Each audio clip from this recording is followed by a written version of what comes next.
राजा था सम्रादित्य, उसके बारे में जानकारी मिलती है हमें उस पुस्तक से।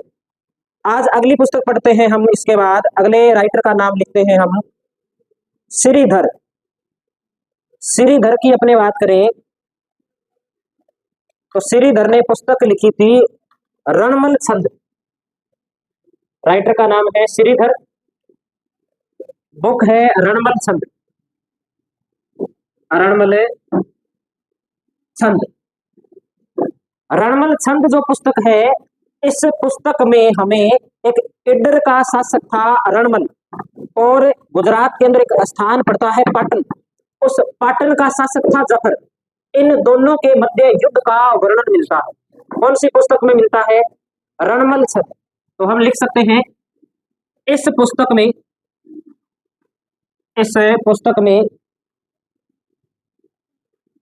इडर शासक रणमल व पाटन शासक जफर के मध्य, सीट गायब हो गई, ये रही सीट और ये रही जगह, यहां बैठ जाओ। बैग गायब हो गया, बैग कौन ले गया भाई इनका? ऐसे मत करो, शेर यहां से ले लो, इधर पड़ी है शेर। इस पुस्तक में इडर शासक रणमल व पाटन शासक जफर के मध्य युद्ध की जानकारी मिलती है। कौन सी पुस्तक में मिलती है? रणमल छंद। रणमल छंद पुस्तक है किसकी वास्तव में? तो श्रीधर की है। ये बात हमें ध्यान में रखनी है। हो सकता है ये बात पूछ ली जाए, ज्यादा जो संभावना रहती है वो यही संभावना रहती है कि रणमल छंद पुस्तक है किसकी? तो श्रीधर नाम का राइटर है, उसने रणमल छंद नाम की बुक लिखी है। अगली पुस्तक वह राइटर की अपने बात करते हैं। अगला राइटर है गार्डन पसायत।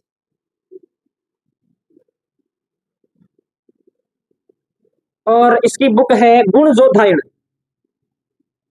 गुण जोधायन,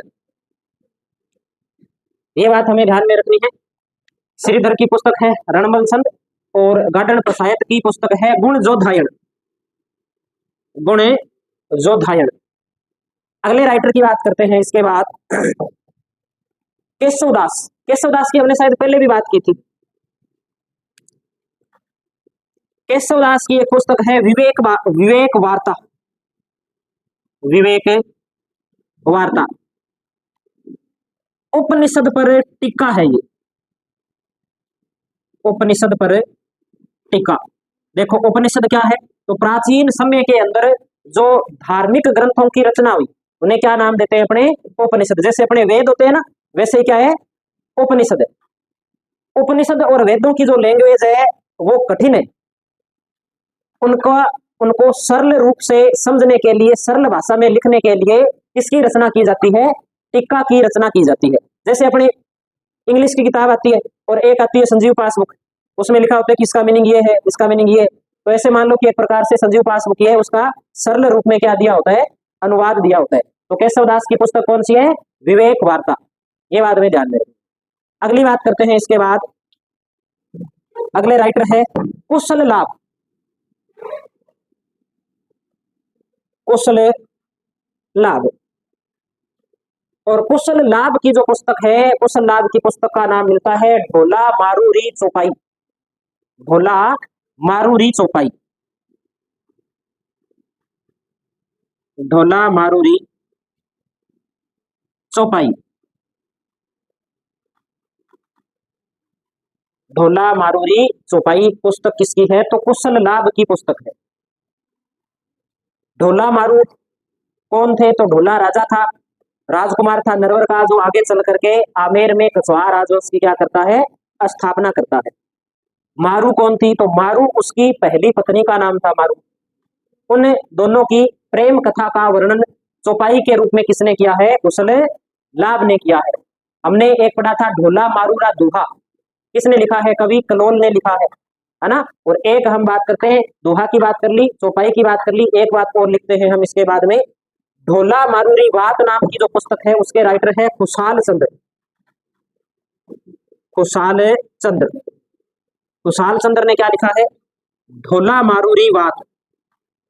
ढोला मारूरी वात। तो हमने अब तक ढोला मारू से संबंधित 3 बातें देख ली। एक तो बात देख ली, ढोला मारूरा दोहा कवि कलोन का है। ढोला मारूरी चौपाई कुशल लाभ की है, और ढोला मारूरी वात है वो कुशाल चंद्र की है। ऐसे याद कर सकते हैं कि जब व्यक्ति खुश होता है तो वो बढ़िया बढ़िया बात बताता है। जो व्यक्ति कुशल होता है लिखने में, वो चौपाई की रचना करता है। कुशल व्यक्ति होगा, कौशल होगा उसके अंदर, तभी तो लिखेगा।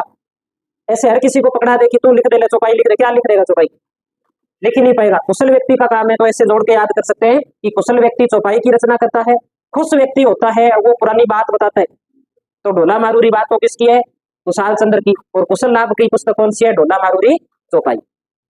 आगे अपने बात करते हैं। इसके बाद में एक राइटर है जगजीवन भट्ट। ये नोट कर लिया होगा ऊपर वाला।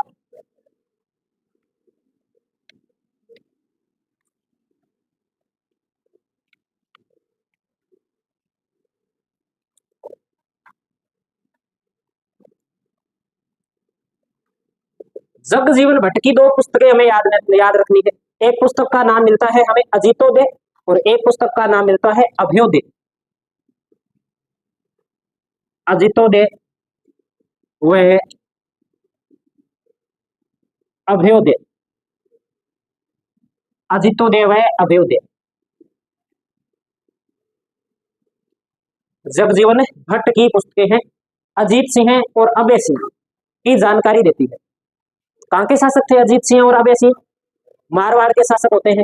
30 साल तक संघर्ष किया था। वो व्यक्ति कौन थे? अजीत सिंह। और अजीत सिंह की मृत्यु के बाद में राजा कौन बनता है? अभय सिंह। कौन बनता है?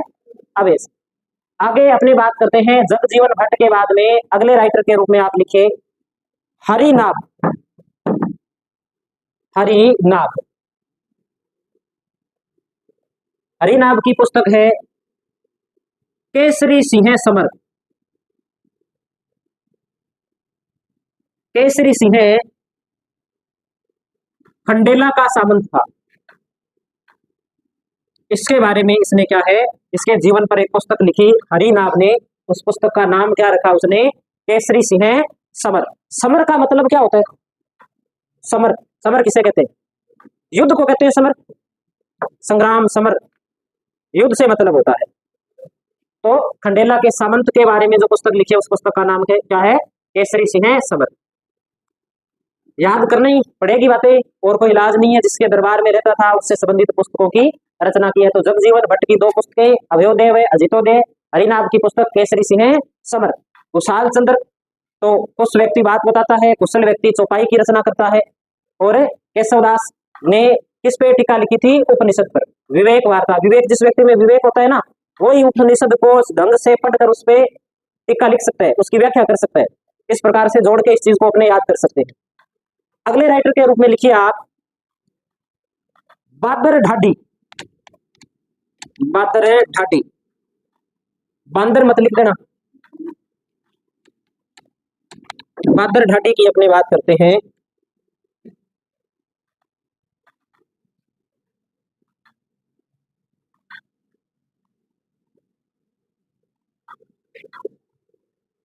जोधपुर या मारवाड़ का एक शासक होता है वीरमदेव। वीरमदेव के जीवन पर एक पुस्तक लिखता है। उस पुस्तक का नाम है वीरमायण। वीरमायण पुस्तक किसकी है? बादर ढाडी। वीरमायण क्या है? वीरमायण पुस्तक के अंदर तो मारवाड़ के शासक वीरमदेव ने जो युद्ध किया था, किसके साथ युद्ध किया था? पढ़ा है ना आपने? जोहियों के साथ युद्ध किया था। और जोहियों के साथ युद्ध करते हुए वीर गति को क्या हो जाता है? प्राप्त हो जाता है। और ये जो बादर ढाडी था, ये जोहियों का, जो जोहिये राजपूत थे उनका राजकवि था। लेकिन इसने रचना कौन से ग्रंथ की थी? वीरमायण की। वीरमदेव की वीरता का वर्णन किया है बादर ढाडी ने अपनी पुस्तक में। लिखने की आवश्यकता नहीं है, सिर्फ इतना लिख सकते हैं इसमें कि मारवाड़ शासक वीरमदेव की जानकारी मिलती है। मारवाड़ शासक वीरमदेव की जानकारी कौन सी पुस्तक से मिलती है? वीरमायण। वीरमायण पुस्तक है किसकी? बादर ढाडी की पुस्तक है। अगली पुस्तक हम पढ़ते हैं। एक राइटर है राइटर का नाम है खेतसी संधू। राइटर का नाम क्या है? खेतसी संधू। और खेतसी संधू ने पुस्तक लिखी थी भाषा भारत। कौन सी पुस्तक लिखी थी? भाषा भारत। क्या है भाषा भारत? तो जो महाभारत का वर्णन है, महाभारत का जो ग्रंथ है ना, उस महाभारत का अपने जो पश्चिमी राजस्थानी है जिसे डिंगल बोलते हैं, उस डिंगल के अंदर क्या किया था? वर्णन किया था। प्रश्न कई बार पूछा हुआ है, इंपॉर्टेंट प्रश्न है कि खेतसी संधू की पुस्तक कौन सी है? भाषा भारत। क्या विशेष बात है? तो लिखेंगे महाभारत का पश्चिमी राजस्थानी, पश्चिमी राजस्थानी या क्या बोलते हैं डिंगल में अनुवाद है। डिंगल में अनुवाद भाषा भारत पुस्तक किसकी है? खेतसी संधू की पुस्तक है। आगे बात करते हैं इसके बाद में मुरारी दास नाम से एक राइटर हुआ।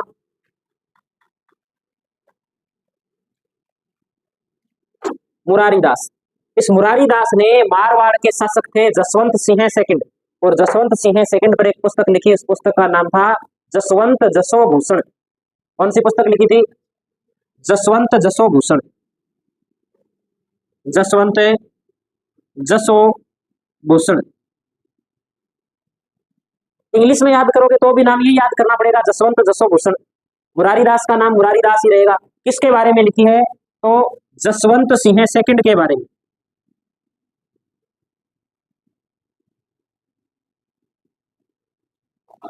जसवंत सिंह सेकंड के बारे में जानकारी जसवंत जसो भूषण पुस्तक में मिलती है। और इस ग्रंथ का राइटर कौन है? मुरारी दास है। ये बात हमें याद करनी पड़ेगी। और इस पुस्तक की सबसे महत्वपूर्ण विशेषता यह है कि सबसे ज्यादा अलंकारों का जो प्रयोग हुआ है वो कौन सी पुस्तक में हुआ है? इस जसवंत जसो भूषण पुस्तक में हुआ है। सबसे ज्यादा सर्वाधिक अलंकारों का प्रयोग इसी पुस्तक में हुआ है। सर्वाधिक अलंकारों का प्रयोग, सर्वाधिक अलंकारों का प्रयोग जसवंत जसो भूषण पुस्तक में किया गया है।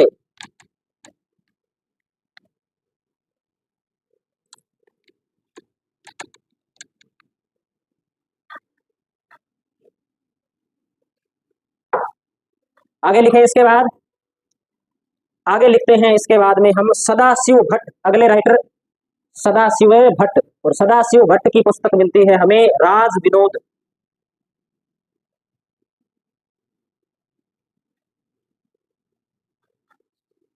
इनकी पुस्तक कौन सी है?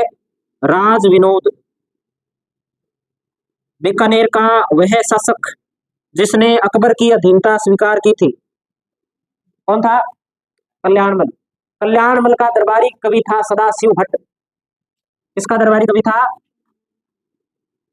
कल्याणमल का दरबारी कवि।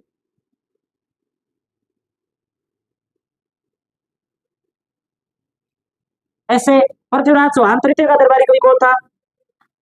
चंद्रबर दाई। वैसे ही कल्याणमल का दरबारी कवि कौन था? सदाशिव भट्ट था। और ग्रंथ कौन सा लिखा था? राज विनोद ग्रंथ लिखा था। राज विनोद। ये अंतिम टॉपिक है जो बोरिंग टॉपिक है। इसके बाद में सारे टॉपिक है वो सही आएंगे। राजस्थान के लोकगीत, राजस्थान के आभूषण, राजस्थान की वेशभूषा, ये टॉपिक रहते हैं पीछे। ये एक बोरिंग टॉपिक है। सदाशिव भट्ट के बाद में अगले राइटर लिखते हैं हम द्वारिका दास भट्ट। द्वारिका दास भट्ट। द्वारिका दास भट्ट की पुस्तक मिलती है राग चंद्रिका। राग चंद्रिका।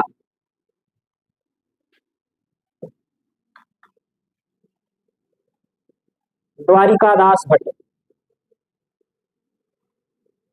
पुस्तक है इनकी राग चंद्रिका। अपने जो द्वारिका दास भट्ट है ये किसके दरबार में रहता था? तो हमें याद रखना है जयपुर के एक शासक वे थे सवाई प्रताप सिंह। और प्रताप सिंह के दरबारी कवि कौन थे? द्वारिका दास भट्ट थे। तो लिख सकते हैं सवाई प्रताप सिंह के दरबारी कवि थे। सवाई प्रताप सिंह के दरबारी कवि। राग चंद्रिका। राग चंद्रिका पुस्तक है द्वारिकादास भट्ट की। और द्वारिकादास भट्ट थे वो सवाई प्रताप सिंह के दरबार में रहते थे, दरबारी कवि थे। अगली अपने राइटर की बात करें तो अगले राइटर के रूप में हम लिखेंगे बिट्ठू सुजा। बिट्ठू सुजा। बिट्ठू सुजा की पुस्तक हमें मिलती है राव जेत सिरो छंद। पढ़ लिया पहले इसको, पढ़ लिया क्या? अगर लिख रखा है तो बाद में अब मत लिखो, जिसने नहीं लिखा वो लिख लीजिए। इनकी पुस्तक कौन सी है? राव जेत सिरो छंद। राव जेत सिंह कहां का राजा हुआ? बीकानेर का राजा हुआ। और कौन सा युद्ध लड़ा इसने? साहिबा, साहिबा या पाहिबा का युद्ध लड़ा। साहिबा पाहिबा का युद्ध बोलते हैं ना, वो युद्ध लड़ा था। और उस युद्ध के अंदर राव जेत सिंह वीर गति को क्या हो गया था? प्राप्त हो गया था। और राव जेत सिंह की छतरी कहाँ है? कहाँ है राव जेत सिंह की छतरी? तुक्के नहीं लगाने है ना। बीकानेर का राजा था तो बीकानेर में छतरी है, कोई जरूरी नहीं है। कहाँ है छतरी? हनुमानगढ़ में। कहाँ है? हनुमानगढ़ में छतरी है राव जेत सिंह की। तो बिट्ठू सुजा का ग्रंथ कौन सा है? राव जेत सिरो छंद। अगला अपने कवि के रूप में लिखते हैं जोगीदास। अगले कवि लिखते हैं जोगीदास। बस ये पुराने वाला सिस्टम अब खत्म हो गया। जैसे मान लो कि एक आधा कोई ग्रंथ और लिखना है, बाद में आधुनिक साहित्य आ जाएगा। और आधुनिक साहित्य बहुत सरल है, उसमें बहुत सारी कहानियां भी है। जोगीदास, जोगीदास की पुस्तक का नाम लिखिए हरि पिंगल प्रबंध। हरि पिंगल प्रबंध। जोगीदास की पुस्तक का नाम क्या है? हरि पिंगल प्रबंध। हरि पिंगल प्रबंध किस पर लिखी गई पुस्तक है? तो हमें ध्यान में रखना है कि प्रतापगढ़ का एक राजा हुआ था हरि सिंह। उस हरि सिंह की जानकारी हमें कौन से ग्रंथ में मिलती है? हरि पिंगल प्रबंध ग्रंथ में हमें मिलती है। तो लिखेंगे प्रतापगढ़ के शासक, प्रतापगढ़ के शासक हरि सिंह की जानकारी मिलती है। हरि सिंह की जानकारी कौन से ग्रंथ में मिलती है? हरि पिंगल प्रबंध। और हरि पिंगल प्रबंध किसका है ग्रंथ है? जोगी दास का ग्रंथ है। ऐसे याद कर सकते हैं कि हरि यानी कि भगवान विष्णु की तपस्या कोई जोगी ही कर सकता है। याद करना है हमें कि भगवान विष्णु की तपस्या कौन कर सकता है? कोई जोगी ही कर सकता है। बात कौन सुनाता है? जब आदमी खुश होता है ना। चौपाई की रचना कौन करता है? कुशल व्यक्ति चौपाई की रचना करता है। और दोहा, दोहे की रचना कौन करता है? कवि करता है। तो ढोला मारूरा दोहा किसकी रचना है? कवि कलोल की रचना है। तो अपने ढोला मारूरी चौपाई किसकी रचना है? कुशल लाभ की रचना है। और ढोला मारूरी वाद किसकी रचना है? कुशाल चंद्र की रचना है। हरि पिंगल शिरोमणि ग्रंथ किसका है? सॉरी, हरि पिंगल प्रबंध ग्रंथ किसका है? जोगीदास का। क्यों? क्योंकि हमने कैसे याद कर लिया कि भगवान विष्णु की या हरि की तपस्या है या आराधना है वो कौन करता है? जोगी कर सकता है। याद करना है बस हमें, तो 2 नंबर से मतलब है, कैसे ही हो याद करना। अब हम बात करते हैं एक इंपॉर्टेंट ग्रंथ पृथ्वीराज रासो। अलग ही पढ़ लेते हैं उसको, डिटेल से पढ़ना है, खूब प्रश्न आते हैं पृथ्वीराज रासो से। थोड़ी सी बात तो हमने रासो शैली पढ़ी थी तब की थी उसकी, बाकी जो बात है हम अब कर लेते हैं पृथ्वीराज रासो। पृथ्वीराज रासो ग्रंथ का लेखक कौन है? तो चंद्रबरदाई। चंद्रबरदाई का एक नाम मिलता है बालिंद। चंद्रबरदाई को क्या कहा जाता है? बालिंद भी कहा जाता है। और चंद्रबरदाई के जन्म की बात करें तो जन्म कहाँ हुआ था? जन्म हुआ था चंद्रबरदाई का लाहौर में। जन्म कहाँ हुआ? लाहौर में जन्म हुआ था 1163 ईस्वी में। जन्म 1163 ईस्वी में लाहौर वर्तमान पाकिस्तान में जन्म हुआ। पृथ्वीराज चौहान तृतीय के दरबारी कवि थे और कहते हैं कि मित्र भी थे। और साथ में कहते हैं कि इन्होंने सैनिक शिक्षा भी ले रखी थी, युद्ध करना भी ये अच्छी प्रकार से जानते थे। अब आगे की अपने बात करें तो कहते हैं कि यह पृथ्वीराज जो रासो ग्रंथ है ये हिंदी भाषा का प्रथम महाकाव्य माना जाता है, महाकाव्य माना जाता है। और इसकी जो रचना है वो 69 सर्गों के अंदर की गई है।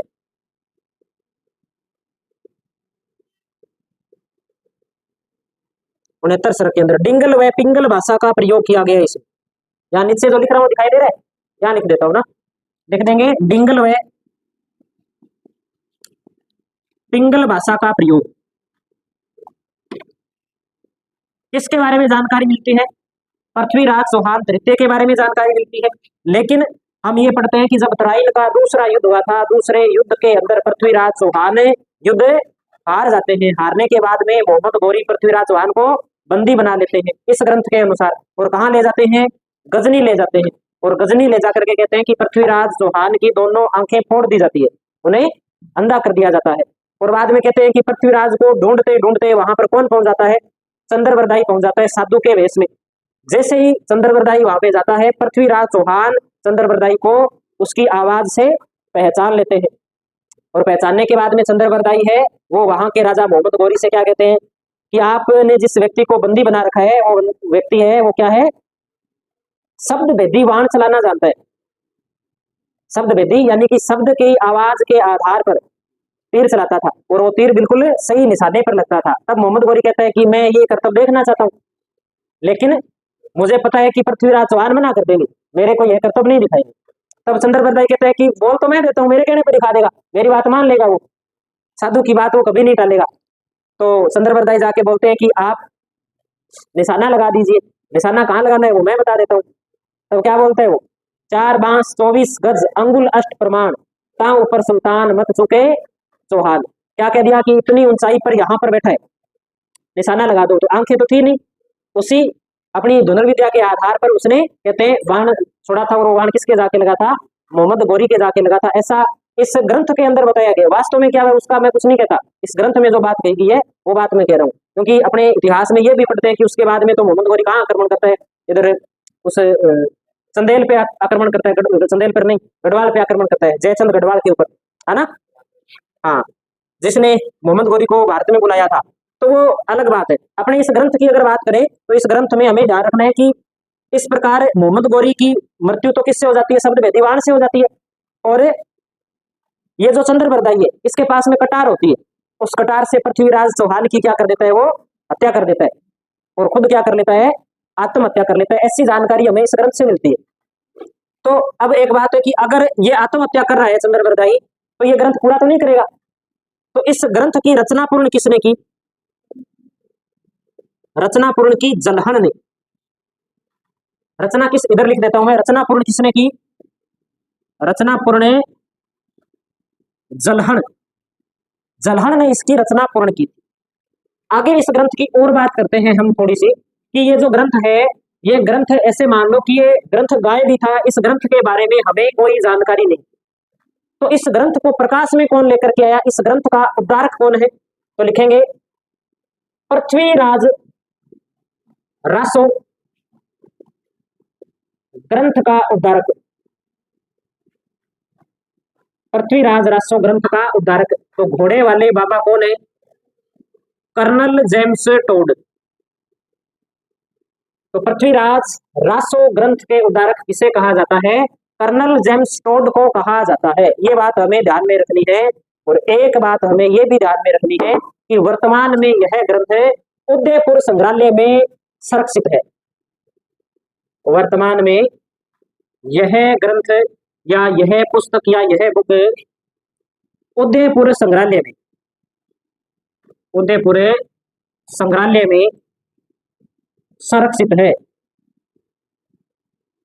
ये बात हो गई अपने कौन से ग्रंथ की बात हो गई? पृथ्वीराज रासो। इंपॉर्टेंट ग्रंथ है, सारी बात याद करनी है, एक एक बात इंपॉर्टेंट है इसकी। कई बार ये भी पूछ लिया जाता है कि पृथ्वीराज इसका चंद्रवरदाई का जन्म कहाँ हुआ था? तो लाहौर में हुआ था। ध्यान रखना है जन्म कब हुआ था? 1163 ईस्वी में इनका जन्म हुआ था।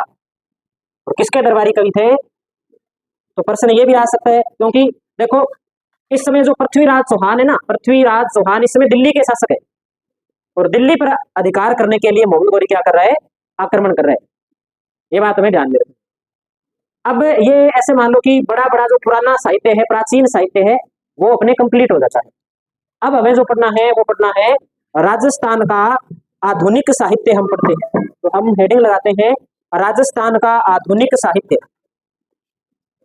राजस्थान का आधुनिक साहित्य। टाइम तो नहीं हुआ अभी, बस तो फिर अपने लिखते हैं कुछ बातें और।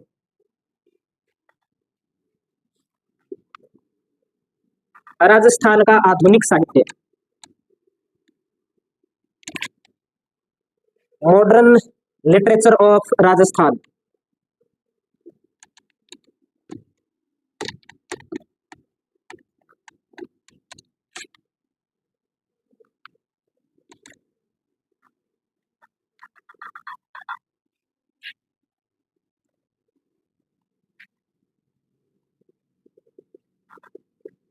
आधुनिक राजस्थानी साहित्य।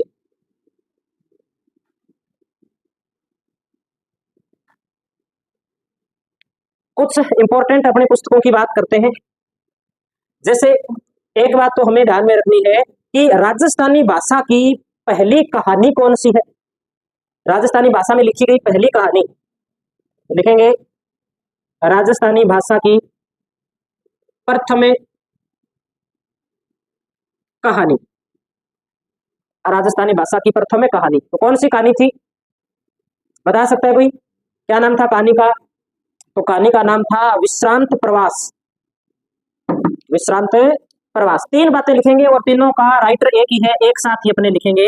पहले हम लिखते हैं कि पहली कहानी कौन सी है, तो पहली कहानी है विश्रांत प्रवास। दूसरी बात अपने नोट करते हैं कि राजस्थानी भाषा का पहला उपन्यास कौन सा है। राजस्थानी भाषा का प्रथम राजस्थानी भाषा का प्रथम उपन्यास, तो प्रथम उपन्यास कौन सा है? कनक सुंदरी। कनक सुंदरी।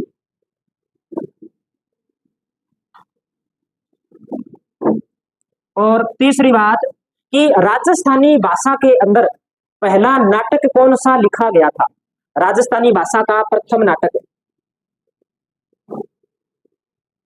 राजस्थानी भाषा का प्रथम नाटक केसर विलास। केसर विलास। इन तीनों, भले पहली कविता है, भले उपन्यास है, भले नाटक है, तीनों की रचना किसने की? तो शिव चंद्र भारती ने इसकी रचना की। शिव चंद्र भारती।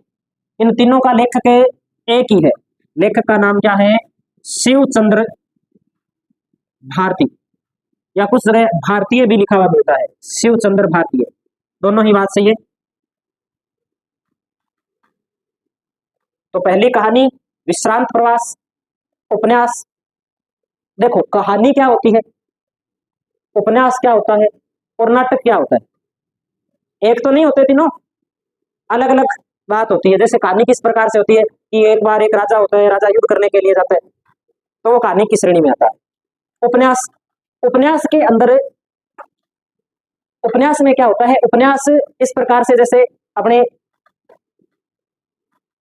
होती तो एक प्रकार की कहानी ही है, लेकिन उससे थोड़ा सा रूप क्या होता है इसका अलग होता है, बड़े रूप के अंदर होती है। और नाटक आप जानते ही हो कि नाटक के अंदर पात्र के अनुसार बातें लिखी जाती है कि रामू जा पानी का लोटा भर के ला, तब अगली लाइन में या तो लिखा होगा कि रामू कहता है कि हाँ जी मालिक अभी लेकर के आया, और वास्तव में जब नाटक रचते हैं तब उसी प्रकार से होता है, तो वो क्या होता है, वो नाटक है। तो राजस्थानी भाषा का पहला नाटक, पहला उपन्यास और कहानी, ये बात होगी।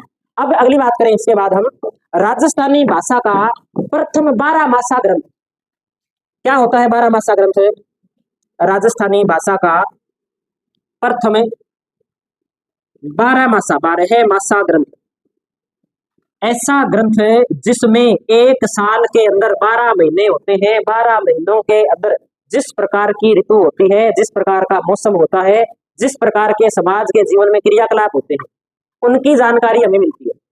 वो कौन सा ग्रंथ कहलाता है? 12 मासा ग्रंथ कहलाता है। तो कौन सा ग्रंथ है? नेमिनाथ 12 मासा। नेमिनाथ 12 मासा। और एक बात हमें यह भी ध्यान रखनी है कि इस नेमिनाथ 12 मासा की रचना किसने की है? तो इसका राइटर है पलहण। राइटर कौन है इसका? पलहण। पलहण ने इसकी रचना की है। नेमिनाथ बारहमासा ग्रंथ राजस्थानी भाषा का पहला बारहमासा ग्रंथ माना जाता है, जिसके राइटर कौन है? पलहण इसके राइटर हैं। ये बात हमें ध्यान में रखनी है। अगली बात करते हैं हम, दो तीन बातें और लिखते हैं हम। एक बात लिखते हैं कि भारत के आजाद होने के बाद में, भारत आजाद कब हुआ? 1947 में। यानी कि 1947 के बाद में राजस्थानी भाषा के अंदर पहला उपन्यास कौन सा लिखा गया? तो लिखते हैं स्वतंत्रता के पश्चात। स्वतंत्रता के पश्चात, स्वतंत्रता के पश्चात राजस्थानी भाषा में, राजस्थानी भाषा में लिखा गया प्रथम उपन्यास, स्वतंत्रता के पश्चात राजस्थानी भाषा में लिखा गया प्रथम उपन्यास। तो पहला उपन्यास है आभे पटकी। कौन सा उपन्यास है? उपन्यास का नाम क्या है? आभे पटकी। राइटर कौन है? तो राइटर है श्रीलाल नथमल जोशी। राइटर कौन है? श्रीलाल नथमल जोशी ने पहला उपन्यास लिखा था भारत के आजाद होने के बाद, जिसका नाम है आभे पटकी। ये हमें याद करना है। और एक इंपॉर्टेंट बात, सबसे ज्यादा इंपॉर्टेंट बात, कि आधुनिक वर्तमान के अंदर जो आधुनिक समय है, आधुनिक राजस्थान की पहली काव्य कृति कविता के रूप में जो करती है वो कौन सी है? तो बादली। कई बार पूछी हुई है। तो लिखते हैं आधुनिक राजस्थान की प्रथम काव्य कृति, आधुनिक राजस्थान की प्रथम काव्य कृति। तो कौन सी काव्य कृति है? बादली। बादली। लेखक कौन है? तो चंद्र सिंह बिरकाली। चंद्र सिंह बिरकाली इसके राइटर है। इंपॉर्टेंट है ये, नोट लगा के इसे नोट कर लो आप। आधुनिक राजस्थान की प्रथम काव्य कृति तो बादली।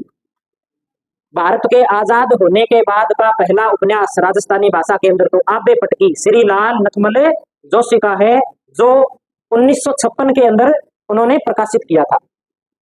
तो ये इंपॉर्टेंट बातें हैं जो हमें ध्यान में रखनी है आधुनिक राजस्थानी साहित्य के बारे में। इसके बाद में हमें क्या पढ़ना है? इसके बाद में आधुनिक राजस्थान के प्रमुख राइटर पढ़ने, अपने को लेखक पढ़ने। कौन कौन से लेखक हैं उनकी अपने चर्चा करेंगे। जैसे एक राइटर हुए थे उमरदान, ढूंढाड़ क्षेत्र के।